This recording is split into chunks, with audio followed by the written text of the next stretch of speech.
നിങ്ങളിപ്പോൾ കാണുന്നത് ഒരു ബയോബിൻ ടാങ്കാണ്. ഒരു 10-300 ലിറ്റർ വെള്ളം കപ്പാസിറ്റി ഉള്ള ഒരു ടാങ്കാണിത്. ഇതിൻ്റെ ഉള്ളിലാണ് ഞങ്ങളുടെ ജൈവ അവശിഷ്ടങ്ങൾ, അതായത് വീട്ടിലുണ്ടാവുന്ന ഭക്ഷണ പദാർത്ഥങ്ങൾ, ചിക്കൻ്റെയും ഉള്ളിത്തോല്, അതേപോലെ നാരങ്ങയുടെ തൊലിയൊക്കെ ഞങ്ങൾ കൊണ്ടുവന്ന് ഇതിലാണ്. കൂട്ടത്തിൽ കുറച്ച് ഒരു പിടി ഇനോക്കുല അതിന് മുകളിലിടും.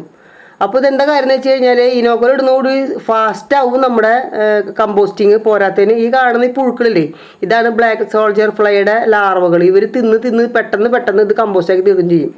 നമുക്ക് വേനൽക്കാലമാണ്, നമുക്ക് ഇപ്പോഴൊന്നും കുഴപ്പങ്ങളില്ല. മഴക്കാലം ആകുമ്പോൾ നമ്മൾ ഈ വേസ്റ്റൊക്കെ അവിടെ കൊണ്ടിടും. അതൊരു ചോദ്യചിഹ്നമാണ്. നമ്മളെല്ലാവരും വീട്ടിലും ഇങ്ങനത്തെ ഒരു ബയോപിന്ന് വേണം. ഇനി ഏറ്റവും നമ്മൾ വലിയൊരു ഫ്ലാറ്റിൽ താമസിക്കണമെങ്കിൽ, അല്ലെങ്കിൽ ചെറിയ ഫ്ലാറ്റിൽ താമസിക്കണമെന്നുണ്ടെങ്കിൽ പോലും നമുക്കൊരു ബയോപിന്ന് മേടിച്ച് നമ്മുടെ വീട്ടിലത്തെ ജൈവാവശിഷ്ടങ്ങൾ വലിച്ചെറിയാതെ തന്നെ നമുക്ക് കമ്പോസ്റ്റാക്കി തീർക്കാൻ പറ്റും. ഈ കാണുന്ന പുഴുക്കൾ യാതൊരുവിധ ശല്യമില്ലാത്ത സാധനങ്ങളാണ്. ഇവർ പ്യൂപ്പഘട്ടം കഴിഞ്ഞ് ഈച്ച കഴിഞ്ഞാൽ വെള്ളം മാത്രമേ കുടിക്കുള്ളൂ. ഇണ ചേർന്ന് കഴിഞ്ഞാൽ ആണും, മുട്ടയിട്ട് കഴിഞ്ഞാൽ പെണ്ണും ചത്തുപോകും. അപ്പോൾ നമുക്ക് ധൈര്യപൂർവ്വം നമുക്ക് ഈ സാധനങ്ങൾ നമ്മുടെ വീട്ടിലോ വീടിൻ്റെ പരിസരത്തോ ചുറ്റുവട്ടത്തോ ഒക്കെ വെച്ച് നമുക്ക് കമ്പോസ്റ്റ് ആക്കാവുന്നതേ ഉള്ളൂ.